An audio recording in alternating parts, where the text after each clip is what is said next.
All right, I'm Laura Ingraham, and this is the Ingraham Angle from D.C. tonight. I'm going to start with a few questions. Do you know how many legal and illegal immigrants have settled in this country over just the past 30 years? Second question, why does the answer to the first question make Democrats so giddy? Ahead, the Ingraham Angle will take you inside the other battle that Donald Trump and the GOP should be waging on immigration. Plus, how much did the Smollett investigation cost the city of Chicago so far? How many man-hours did police dedicate to it? And what might they have been working on instead? An Ingraham Angle investigation has the answers ahead. And why are the U.S. and the U.K. even debating the issue of allowing ISIS brides back into our countries? Famed British broadcaster Piers Morgan has some thoughts on that debate and is here live later on in the hour. You don't want to miss that. But first, well, meet the candidates, and they're pretty good. That's the focus of tonight's angle. Another day, another wacky liberal steps onto the 2020 field. And although it wasn't any real surprise when Vermont socialist Bernie Sanders decided to formally enter the race, it's always stunning to hear what the Muppet-like lefty actually believes. You may recall that in 2016, many of the ideas that I talked about, Medicare for all, raising the minimum wage to $15 an hour, making public colleges and universities tuition-free. All of those ideas, people will say, oh, Bernie, they're so radical. You know what's happened in over 3 years? All of those ideas and many more are now part of the political mainstream. Yeah, well, he's right about that. And with Hillary out of the way, Bernie thinks the second time's a charm. And after all, as he said, you know, he was socialist before socialism was cool. The 77-year-old trendsetter's policies run the gamut from that government-run health care to free college to doubling the minimum wage from what it is today. Now, all of this would be paid for by massive tax hikes. And he also throws around the R word a lot. You know, we began the political revolution in the 2016 campaign, and now it's time to move that revolution forward and make sure that that vision, those ideas are implemented into policy. I'll translate for you. Bernie's coming for your money. And there aren't enough billionaires to pay for the trillions in spending he has in mind. And he's not exactly being revolutionary with this tired trope. We have a president who is a pathological liar, and it gives me no pleasure to say that, but it's true. We have a president who is a racist, who is a sexist, who is a xenophobe, who is doing what no president in our lifetimes has come close to doing, and that is trying to divide us up. Divide us up. Well, xenophobe, racist. Did he really cover them all? I mean, come on, Bernie. That's not original. But I'm telling you, it's a hell of a lot easier than explaining how he would do better trade deals than Trump, or how he would keep us out of more dumb wars than Trump has kept us out of, or how he would grow the economy faster than Trump. But Bernie will have to fend off challengers who are decades younger and decidedly more diverse. Kamala Harris, Cory Booker. Well, when they're not defending the actor fraud, Jussie Smollett, each are committed to the Green New Deal. And Booker's waving off concerns today about the cost. Oh, it's no problem whatsoever. It's going to pay for itself. And he says that fighting climate change is kind of like defeating Hitler or maybe the moon landing. And there's a lot of people now that are blowing back on the Green New Deal. They're like, oh, it's impractical. Oh, it's too expensive. Oh, it's all of this. If we used to govern our dreams that way, we would have never gone to the moon. We need to push the bounds of human potential because that is our history. And when the planet has been in peril in the past, who came forward to save Earth from the scourge of Nazi and totalitarian regimes? We came forward. Very lofty rhetoric. Well, as for Senator Harris, she wants to do to America what the Democrat Party is doing today to California. And what she lacks in sound fiscal ideas, I think she makes up for in smiles and laughs. at interesting times. I just want to get this out of the way. The elephant in the room. But no, we're not going to have any elephants in the room. Which tweet? What tweet? About saying that it is a modern day lynching, that Sorry. yes. You're right.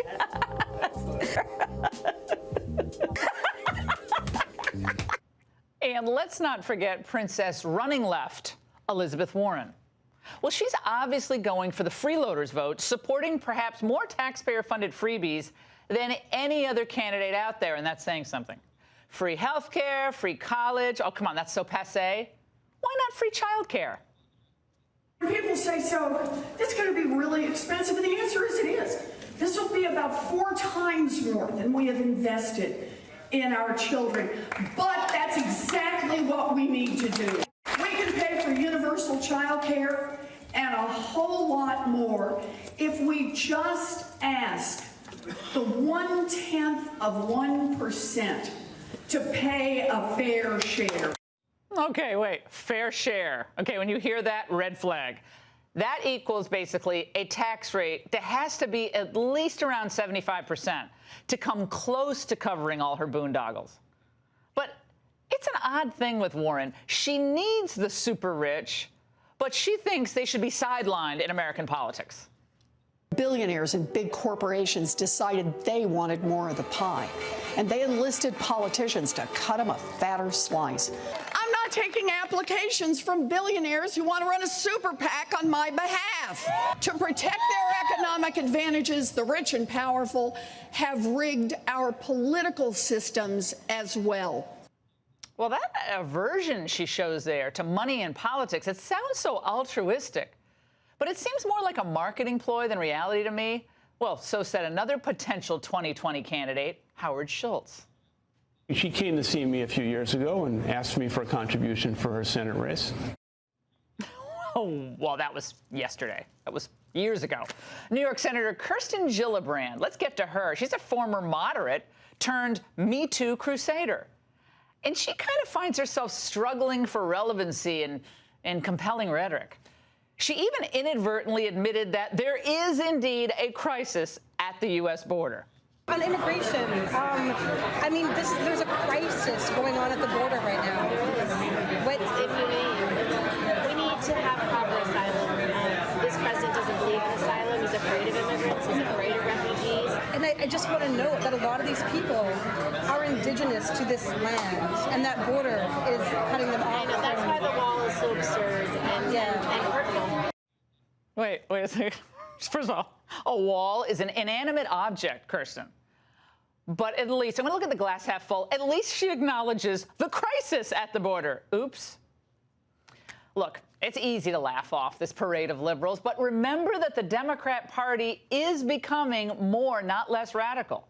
A recent Gallup poll showing that the majority of Democrats identify as liberal for the very first time, jumping from 25% back in 1994 to 51% in 2017. Well, in a climate like this, what does that mean? How does a candidate like Minnesota Senator Amy Klobuchar fit in? So no Medicare for all? It could be a possibility in the future. I'm just looking at something that will work now. Oh, the Green New Deal. So I don't think we are going to get rid of entire industries in the U.S. Would you support free college for all? I am not for free 4-year college for all, no. If I was a magic genie and could give that to everyone and we could afford it, I would. Well, will she fill stadiums? If last night's ratings for her town hall on CNN were any indication, it's unlikely. Well, there just doesn't seem to be a lot of excitement for a Midwest Democrat whose views are closer to Bill Clinton than Bernie Sanders. But what about the so-called dream ticket of Biden-Beto? Have you heard about that? The old guard plus the new kid with a chance to pick off Texas. Well, if Biden runs, he's going to have to make lots of promises to the AOC crowd, meaning in the end, the result ends up the same. My friends, if Democrats win, they're coming to take your money. The money you've made in this strong economy, the money you've worked really hard for, and they want to blow it on pipe dream policies that may sound kind of cool at a rally, but in practice, they never work. They just really love spending other people's money. All right, joining me now with reaction, Monica Crowley, Washington Times senior opinion columnist, Dan Bongino, Fox News contributor, and Brian Moore, the Socialist Party's 2008 presidential candidate. He was way ahead of the curve. All right, Dan, Bernie just announced that he's received 150,000 individual donations since he announced. So no matter how crazy his ideas are, he seems pretty popular to me.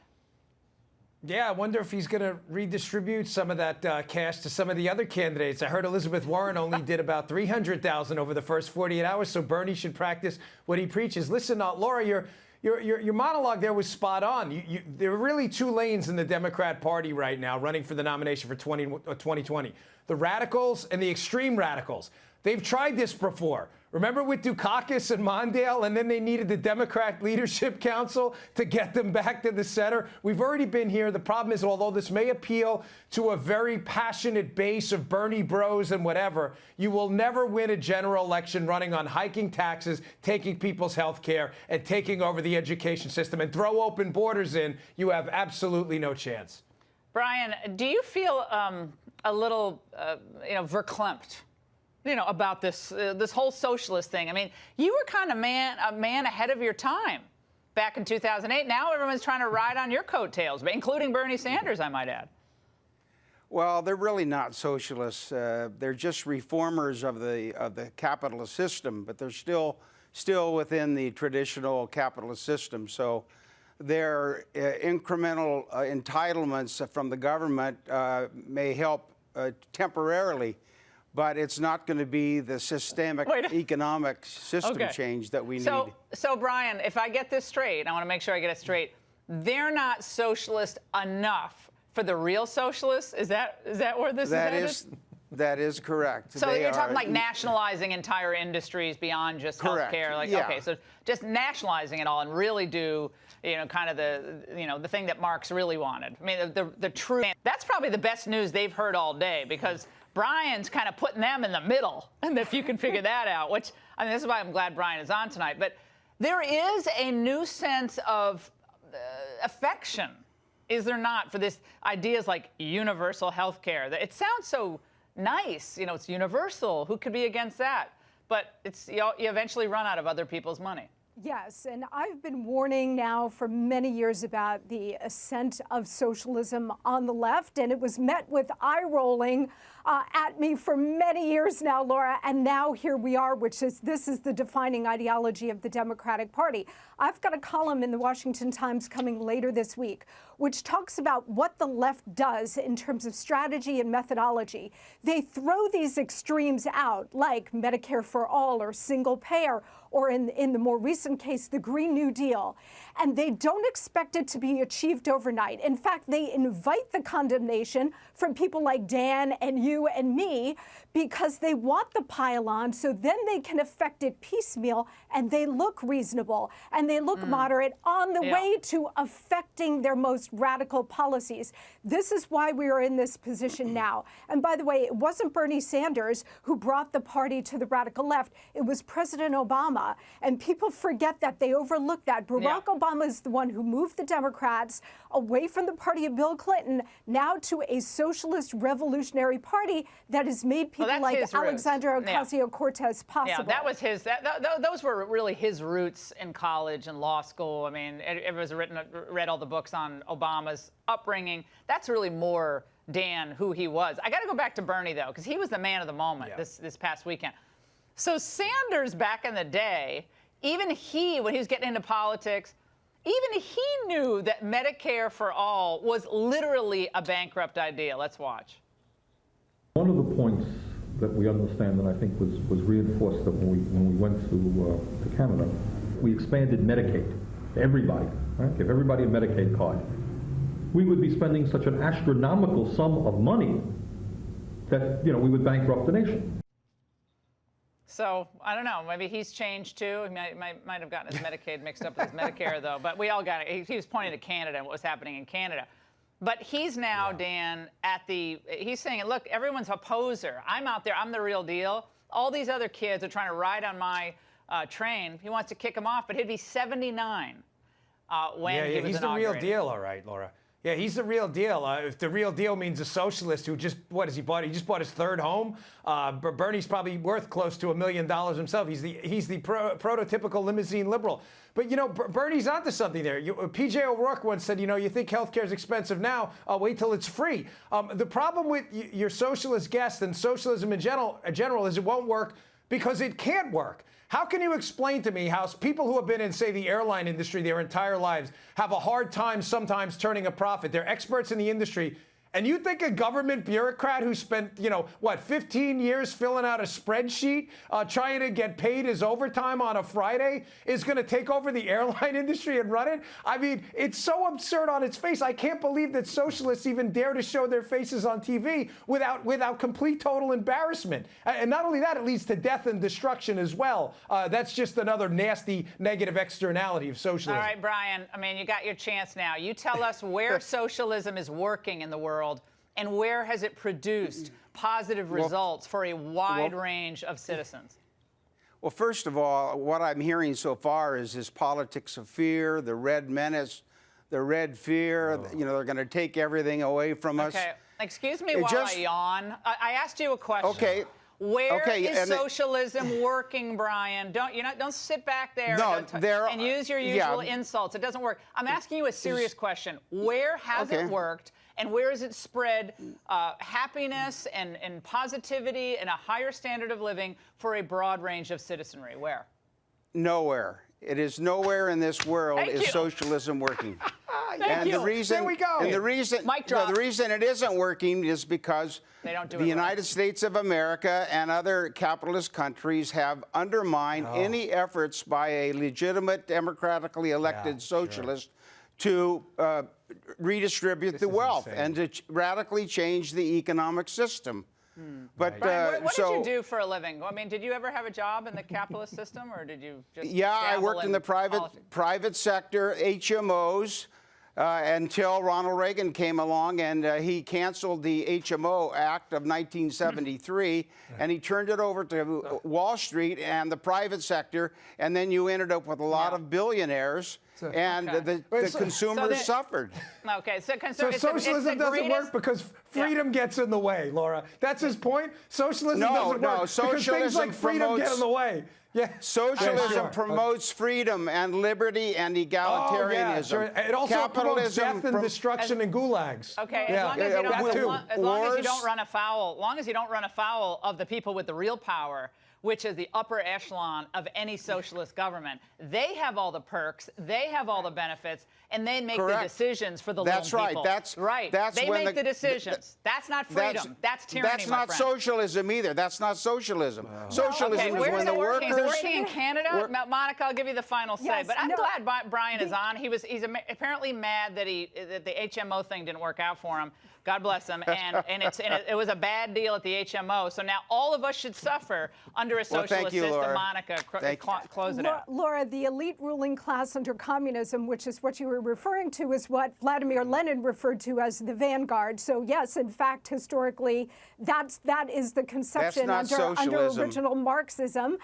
That's number one. Number two, the kids of today who are seduced by the idea of socialism only are seduced by the idea of quote-unquote equality. But what they don't understand is that because human beings are inherently unequal with different talents and strengths and weaknesses, you can only have equality at the barrel of a gun. So what they're not being taught is you can only have enforced equality with a police state. When you start telling kids the truth about that, you will see those numbers start to turn on quote-unquote socialism. I am glad Brian came on, and I would like him to come back. Laura. And maybe you can convince me that there is a country where it worked well and not blame America. But it was a really interesting conversation. This is a big issue. Thank you. And I think a lot of people are now gravitating toward that, probably not understanding it completely. Thanks so much, guys. And here's a question. Do you know the actual numbers behind the legal and illegal immigration explosion in this country, let's say over the past 30, maybe past 50 years? And what about the next 30 or 50 years? We're going to bring you the truth next. Plus, a liberal coalition of 16 states are suing the Trump administration to block the president's national border emergency declaration. A constitutional expert, yes, a real one, will tell us why this should be a legal slam dunk for President Trump.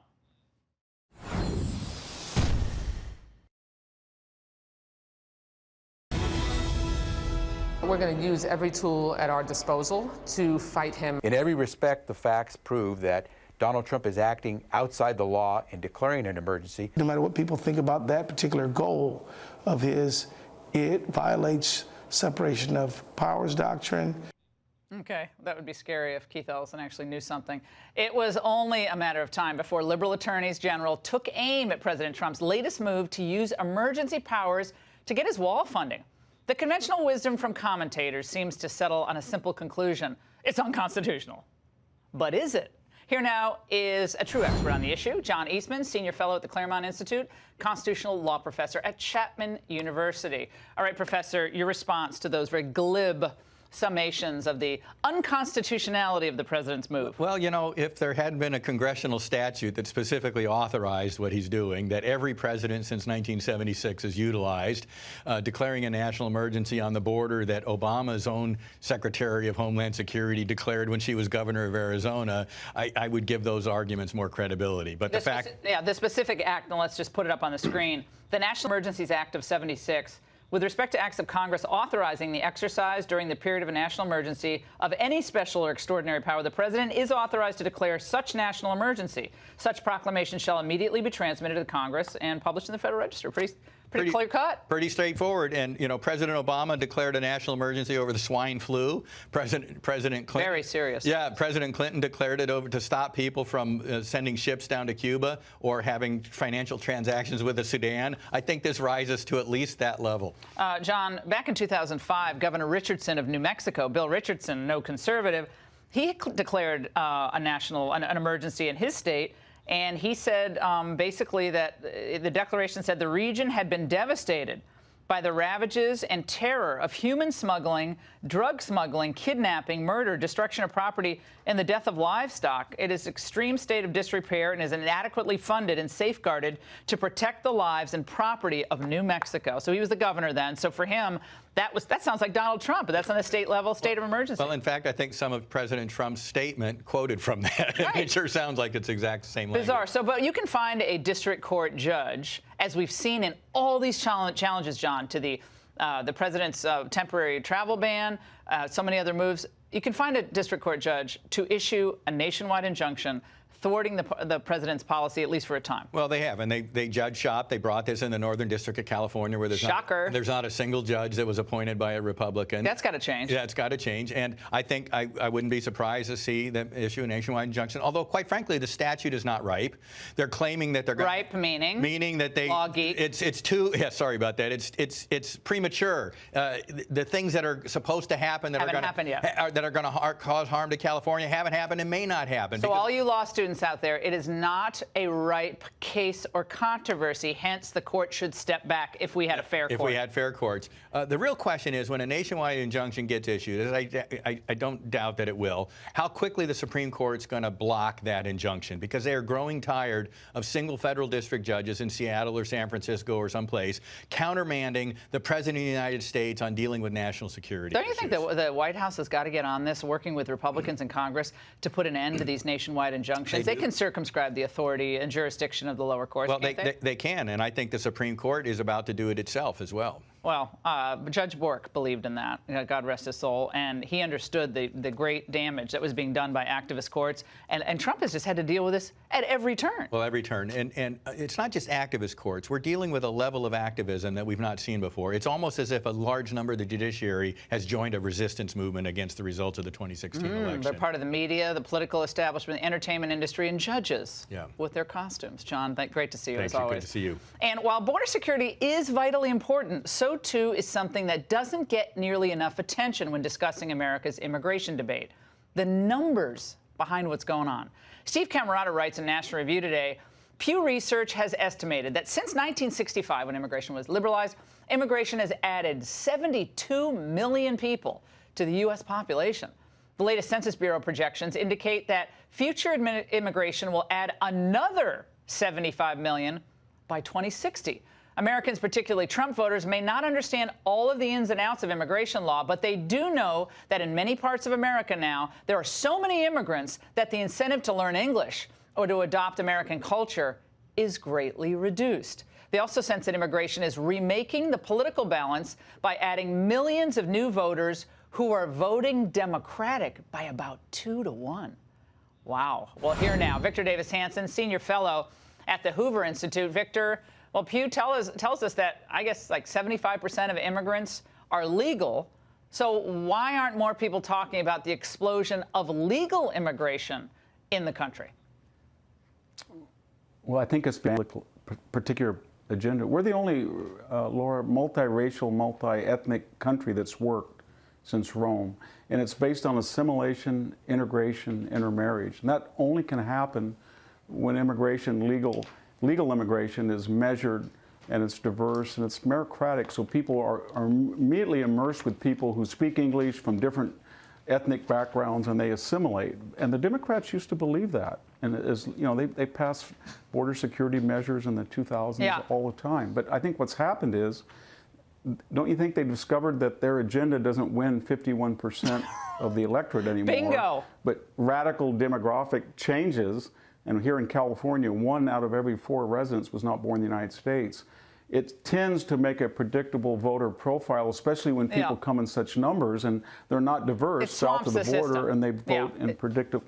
Yeah, it swamps the system because we don't have a public school system like it was 50 years ago, frankly, where people learned about the greatness of America, didn't debate about whether the pledge was racist. So it's a very different situation with the way kids are educated today, which leads to lots of problems. But Victor, I want to stay on this political issue for a moment.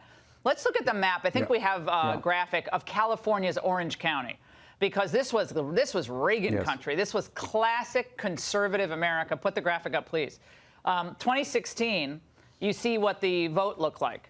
And by 2018, well, the GOP got wiped out. It is blue. You saw a few little blue, areas, districts, but now it's all blue. And that's happened across California, at least along the coast, Victor, which, again, it was all Reagan country. It was Pete Wilson, Reagan, and fairly moderate Democrats. And now it's a super Democrat majority and people still fleeing the state.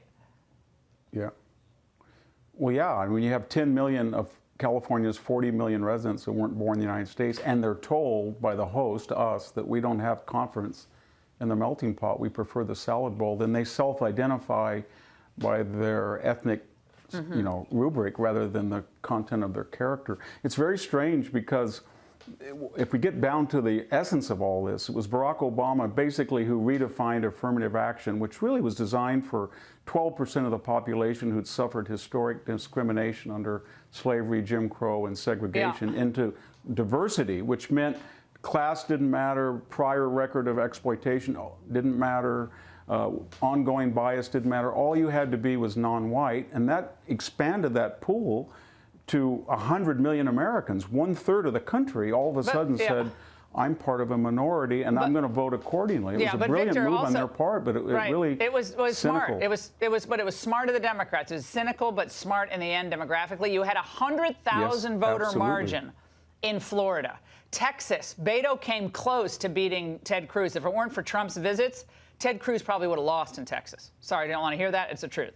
Okay, so you got Texas, you got Florida. They pick off one of those states. Victor, what happens to the Republicans? Yeah, well, they're in trouble because under the old paradigm, if your name was Giuliani or Pelosi or Cuomo or Pataki, eventually it didn't matter because you were going to assimilate, integrate, and intermarry, and being Italian was couldn't predict what your political allegiance would be because immigration was not, continually it wasn't. And the Democrats got smart and thought, open borders is a way to flip red states blue, and they did it with California, New Mexico, Colorado. But Victor, they're doing it with legal. And it's also within a state. We're doing it with legal immigration. Legal and illegal. Yeah, soon illegal. But people have to understand this. We give 1.2 million green cards out every year. And every time this is up for a poll, every time, and Gallup polls this, people either want legal immigration reduced or they want it to stay the same. They do not want a glut of people coming in to keep wages stagnant. They want rising wages in the country, which is what the business community sadly doesn't want. Victor, thank you so much. We really appreciate it. And coming up, the lawyers for the Covington Catholic student Nick Sandmann have just filed a massive lawsuit. And who they're targeting? Ahead. Plus, how much did the Smollett hoax cost the police and, in turn, the city of Chicago? A former Chicago cop is outraged. He's here to tell us what that police force is feeling tonight. Coming up.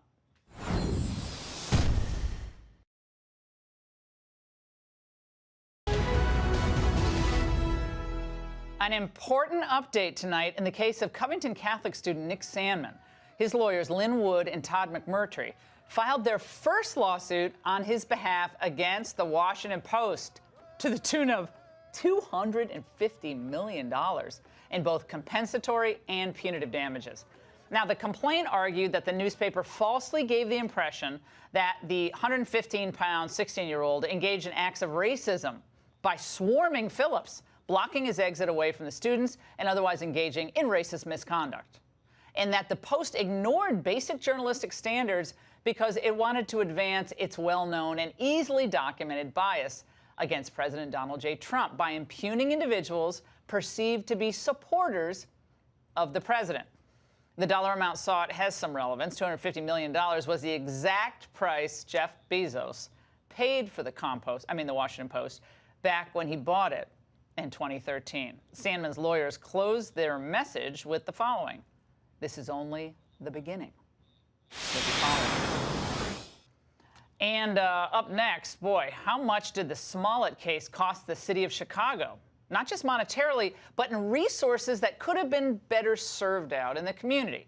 Well, while total cost and man hours committed will not come out unless Smollett is actually charged, we are told they went well beyond what a comparable investigation of this sort would require normally. And what about the actual crimes committed since Smollett made his claims? These are the stats the police shared with us today. From January 28th, the day before the alleged Smollett incident, through February 17th, Chicago reported 22 murders, 134 instances of criminal sexual assault, 342 robberies, and 288 instances of aggravated battery. And what about the backlog of unsolved murders in the city? Well, back in 2000, the city solved 41% of murders that occurred that year. In 2009, only 30% of murders were solved. Well, by 2017, just 17% of murders were solved. So they got to focus all their resources on fixing that. Joining us now is someone with intimate knowledge of that force, is former Chicago officer Dimitri Roberts. Dimitri, what is the feeling among the Chicago PD, do you think, now with everything that's happened, all the man hours taken away? Well, I can tell you as somebody who's been on those streets many a nights and worked similar cases, it's frustrating when you have a situation like this where at a minimum, you would expect the victim to cooperate fully and willingly in such a high-profile case and one that has brought national media attention, and that's just not happening. So the officers that I've spoke with are extremely frustrated with what's going on, but more so, as we've talked about, Laura, on several occasions, it's taking critical resources off the streets. Well, we're told that he's not cooperating with the police. His lawyer's like, well, he's being victimized by these allegations all over again. Kind of blaming the police. Yeah. He's not going to talk. How do they get him to talk? Well, You're going to subpoena him? Well, I mean, it depends, but I don't know that they're going to have to, that they're going to waste additional resources with going through subpoenas and the judicial process to get him to talk further about what obviously at this point seems to be some false statements that have been made and some events that we already have uncovered to be untrue. So I don't know that they're going to waste more precious resources and money. So just a grand jury charge him? Well, Class 4 felony or nothing? They could do that, but in most cases, given the backlog of crimes and incidents that are going on in Chicago, unfortunately, this will probably fall by the wayside once it's out of the news cycle. Not something I agree with, but probably the facts about what's going to happen behind this case. Okay, that is outrageous. I would. But look at all the unsolved murders. I mean, you know, But people are going to keep doing these fake hoaxes. Let's hope if they can get away with it. If they can get away with what he seems to have done here. Wow. Well, I think that's why we have to bring attention to these things. We have to talk about them in the national media, and we really have to shed light on situations where people are taking such egregious crimes like hate crimes and in a very heated political climate in this country, bringing issues and taking away advocacy around things that should be advocated. Well, Cardi B on Instagram, she said, I don't want to completely blame him because, you know, like somebody that I was talking to, they said police in Chicago are racist. That genius, Cardi B. So they might probably try to frame him and make him look like he's a liar. Now, Chicago PD racist, Dimitri? Absolutely not. I'm not a racist. I've served in these communities. I've served my community very well, and most of the officers are doing the same thing. I'm not saying that there aren't some bad apples there, but I think Cardi B speaking a little bit out of ignorance here, and she needs to give a little more credit to the officers that she may have to call in an instance where she's going to need some help herself. Dimitri, thanks so much. Great analysis. And up next, ISIS brides are regretting their decisions to leave home for the terror paradise of Syria. And the left-wing media is pushing their sob stories in the United States and in the UK. Famed British broadcaster Piers Morgan is here with live reactions. Stay there.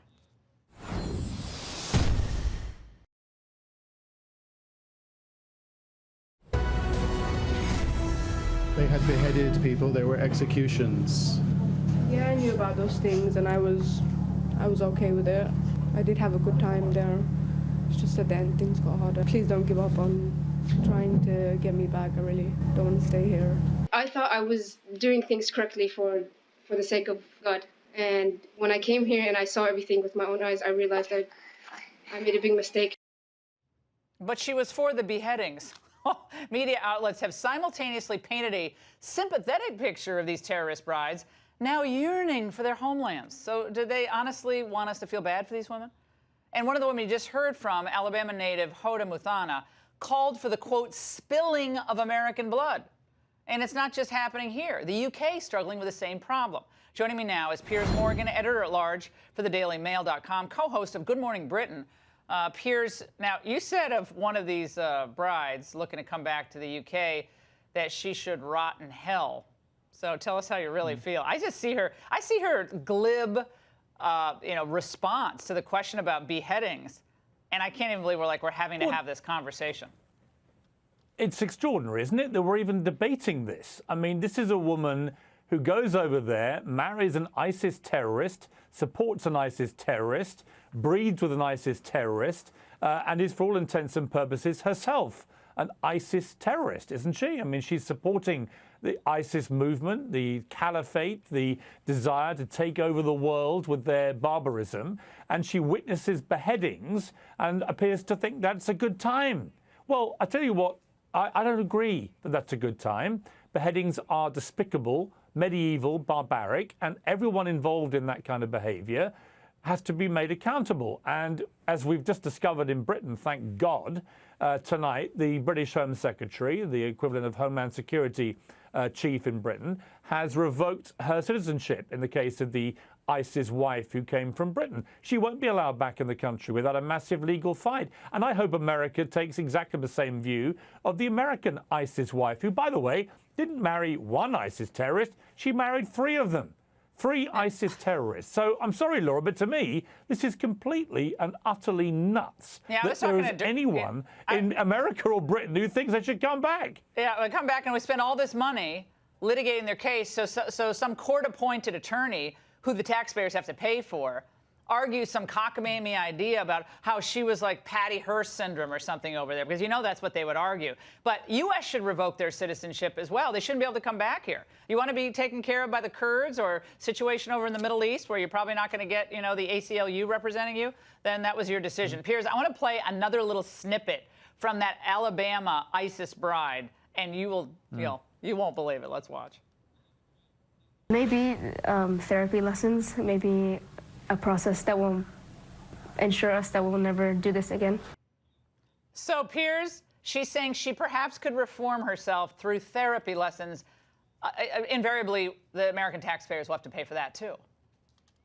Well, let's be very clear. This is the same woman who, on social media 3 or 4 years ago, beseeched every Muslim in America to rise up and spill American blood. And she particularly wanted to do it using trucks to spill American blood. And in fact, 2 years later, that's exactly what somebody did in New York. A radicalized Islamist in New York got in a truck and mowed down and killed a number of innocent people. So she was crying out for this to happen. That blood was spilled. Now she wants to think, hey, I'm sorry. I know that the ISIS dream in Syria is over. I know that my ISIS terrorist husbands have now been killed, and I want to come home because I'm now a reformed character. I'm not buying any of it. She was very severely radicalized, which is why she was out there, why she stayed out there, why she had these 3 ISIS terrorist husbands. And I think she remains a very clear and present danger to Americans and to American lives. No, and kids. They all have kids. They want the kids to come back here, go to American schools, et cetera, et cetera. Piers, I have to ask you, you're out in L.A., about the Jussie Smollett hoax. You already get the sense that the entertainment set has gone kind of quiet for the most part. So why are all these Hollywood activists who rushed in to condemn this attack, where are they? Like, where's Ellen Page, who blamed Vice President Pence? Where's she? Yeah, let's be clear, Laura. They rushed in because, for one reason, this looked like the absolutely perfect storm anti-Trump story, didn't it? It was a couple of guys, couple of white guys wearing Making America Great caps, who had launched a deliberate and savage attack on a gay black actor and had done so because they were pro-Trump. And that was the whole narrative which Jussie Smollett had told everybody. He's been on national television to reinforce this. He's given us a very clear account of this appalling racist, homophobic attack. The only problem is it looks like, and I hesitate to jump in with complete certainty here because it's been a crazy story changing almost by the hour. But I think most rational people looking at this story now have come to the conclusion it's a load of old hogwash. Yeah. And that this guy has probably invented the story. So if that is true, it is hard to imagine a more Hollywood sickening types? And despicable. Well, where are they? I'll tell you where they are. Yeah, hiding. They just want this. They want this to disappear. They want this to have never happened because the moment it looked like it was what Jussie Smollett told us, out they came going, oh, no, this is the worst thing ever. Now it never happened. Move on. That's how it always works when the facts become inconvenient. Piers, thanks so much. Have fun out there on the left coast. And we're going to be right back with my Twitter smackdown of the day or night. Night just happened.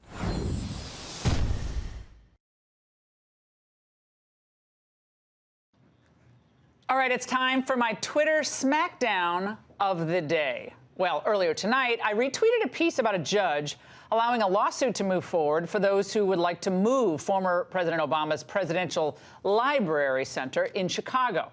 Well, Nona M. responded, "You're a bitter, nasty woman."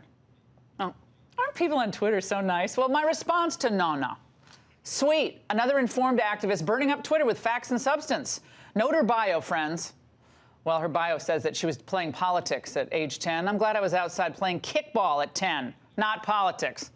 That's all the time we have tonight. Pray for Nona.